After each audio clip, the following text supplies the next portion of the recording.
Bismillahirrahmanirrahim. Assalamualaikum warahmatullahi wabarakatuh. Selamat berjumpa kembali mahasiswa dalam mata kuliah kita kali ini yang membahas mengenai bahasa jurnalistik. Dalam pembahasan ini kita akan membahas mengenai bahasa yang digunakan dalam media massa. Semoga semua teman-teman tetap sehat ya. Mari kita simak materinya. Kita mulai dengan fungsi utama bahasa. Fungsi utama bahasa adalah alat untuk menyatakan ekspresi diri, alat untuk berkomunikasi, dan juga alat untuk mengadakan integrasi atau beradaptasi sosial. Jadi kita tidak mungkin berkomunikasi dengan orang lain tanpa bahasa. Memang ada bahasa isyarat, tetapi itu sangat terbatas penggunaannya. Yang lazim kita adalah berkomunikasi menggunakan bahasa, ya. Jadi kita misalnya, saya tidak setuju akan pilihan menu masakan ini, misalnya seperti itu. Kemudian juga untuk mengintegrasikan situasi, ya. Jadi misalnya kita dari Pulau Jawa bertemu dengan teman dari Pulau Sumatera, misalnya gitu ya. Itu kita bahasa daerahnya berbeda. Tetapi kalau misalnya kita menggunakan bahasa Indonesia, kita bisa berkomunikasi dengan baik. Lalu kemudian fungsi yang lain adalah kita bisa melakukan kontrol sosial dengan bahasa yang kita gunakan. Maksudnya bagaimana? Maksudnya kita tidak setuju atau kita memprotes sesuatu kebijakan, kita gunakan bahasa yang kita gunakan sehari-hari sehingga mereka mengerti, ya.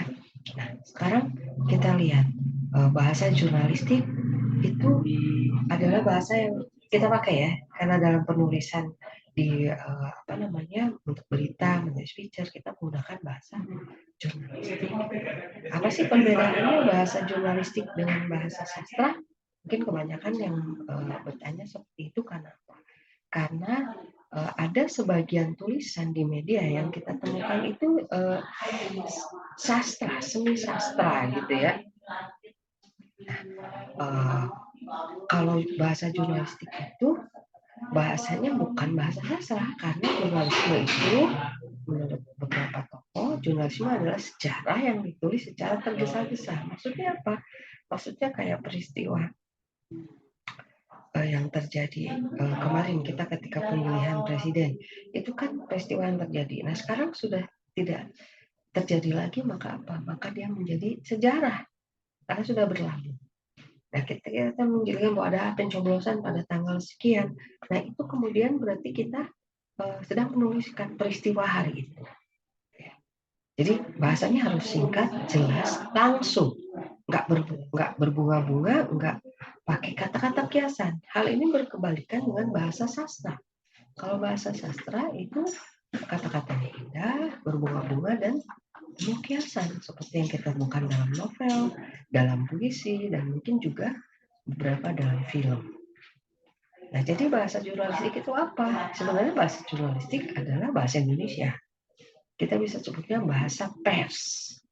Pers itu media. Jadi bahasa yang digunakan oleh media massa, gitu ya.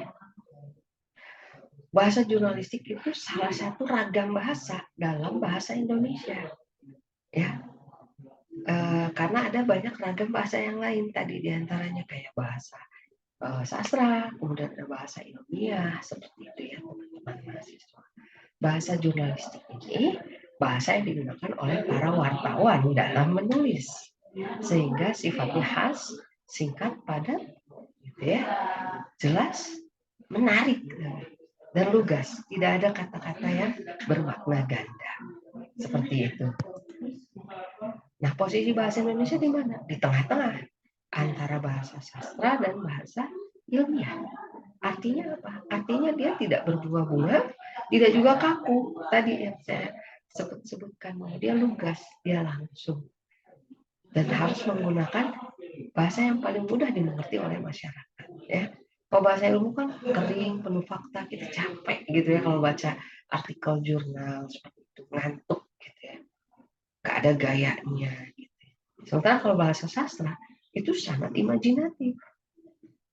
teman-teman mendayu-dayu, ikut terharu gitu ya, membaca novel atau cerpen. Nah, kalau bahasa jurnalistik itu harus bersandar pada fakta, tetapi harus ada unsur gayanya. Jadi dia di tengah-tengah, gitu ya. Baik, teman-teman, itu saja penjelasan mengenai bahasa jurnalistik dibandingkan dengan bahasa sastra dan bahasa ilmiah. Mudah-mudahan teman-teman bisa memahaminya. Jika teman-teman ada pertanyaan, boleh disilahkan disampaikan di grup WhatsApp atau misalnya berkirim dalam kuliah, kita ada forum yang bisa digunakan. Terima kasih teman-teman, tetap semangat, tetap jaga kesehatan. Wassalamualaikum warahmatullahi wabarakatuh.